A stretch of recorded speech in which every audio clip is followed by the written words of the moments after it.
The next speaker is the Honorable J.S. Malema. Thank you very much, Speaker. Mr. President, we must begin by expressing our deepest disappointment in you as an individual who has been celebrated as one of the architects of the Constitution of South Africa. On the 10th of December 1996, you sat head and shoulder with President Nelson Mandela and committed this country and yourself to abiding by the rule of law and to protect and defend the Constitution that President Mandela signed on that day. You vowed in front of the world that you will hold sacrosanct the ideals of accountability and transparency which is enshrined in the Constitution without fail.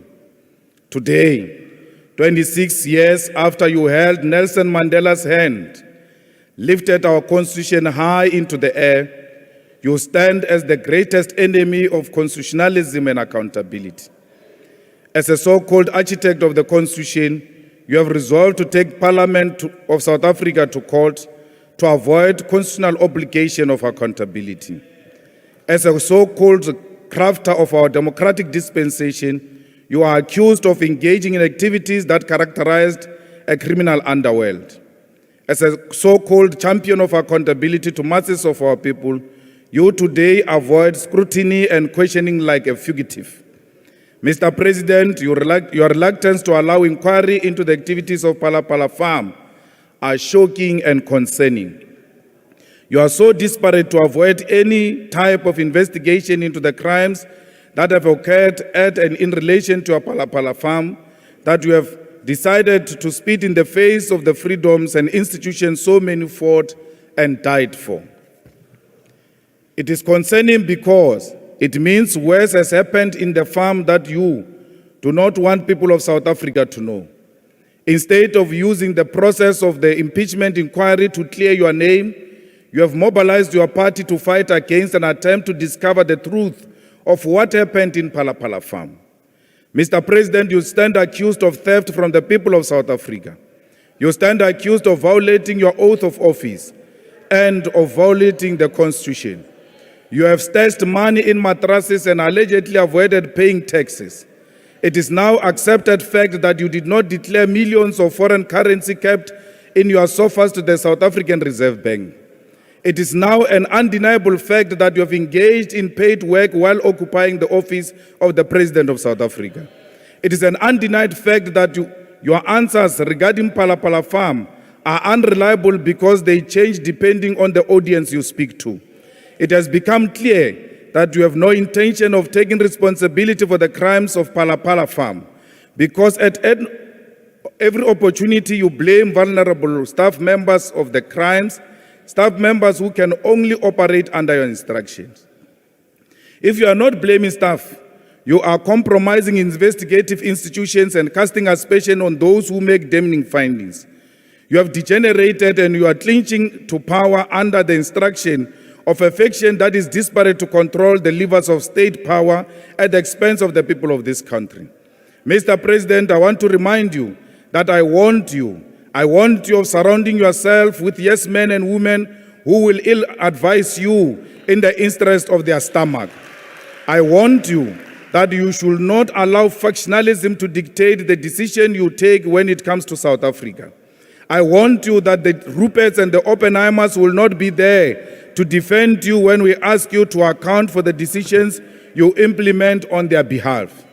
I warned you of how patronizing factions can be because they will never tell you the truth. Now you have decided to take your very own parliament to court because you have allowed factions to guide your decision-making instead of your integrity and conscience. You have engaged in questionable activities such as alleged laundering of money, the abduction of suspects of crime, the misuse of state resources because the Ruperts and the Oppenheimers made you feel like you are untouchable. Today, we are touching you because you are not in the pockets of your faction or your handlers. We are touching you because we knew that white monopoly capital will use you and toss you aside. Mr. President, you should be ashamed that you have become the enemy of what so long defined your legacy. Mr. Cyril Ramaphosa, we declare without fear of contradiction that you are an enemy of the Constitution of South Africa. From today, you will be treated like a real constitutional delinquent. No amount of numbers can intimidate us into silence. We have done this before, we will do it again. What if the President of South Africa is a spy? What if the spy is paid in foreign currencies? Why are the members of the ruling party not concerned to want to find the truth if their president is not in the pockets of foreign agents? What have you become so much that you are scared to hold one individual accountable in defense of our Constitution? As we sit here today, you have an opportunity to choose an individual over the Constitution of South Africa, to choose thuggerism over accountability. But all of you must know that history will judge you harshly. It is this man who held the hand of Nelson Mandela and said the Constitution of South Africa is above all of us. Today is the same man who's peeing on the from office because the alternative was unthinkable to you and potentially fatal to your party.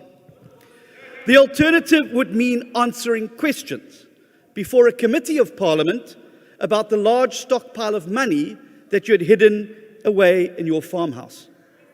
Money that you claim was nothing other than a Christmas Day buffalo shopping, combined with some lax admin and poor bookkeeping. But let me assure you, Mr. President, not many people in this House, and even fewer people out there, believe that you have been truthful about the origin of the money, why it spent 2 months hidden in your sofa, what you'd intended to do with it, or why you tried for 2 years to cover up evidence that it ever actually even existed. Those questions all remain unanswered. And it was the prospect of having to answer them under oath that convinced you to write your resignation speech.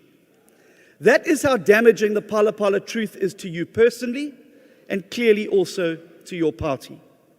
And it was only when your ANC comrades reminded you about how the ANC normally deals with these inconveniences, how easily the ANC is willing to abuse its majority in this House to crush any notion of accountability, that you then decided to cancel your resignation. Satisfied that the protection of your caucus would make the questions simply go away, you decided then to step back into the ring. And of course, we've been here before, and not so long ago. We all sat in this House, debate after debate, vote after vote, and watched the ANC majority shield Jacob Zuma from half a dozen motions of no confidence and 1 impeachment vote. We had to watch an embarrassment as shameless MPs all nodded in agreement with the ridiculous firepool video.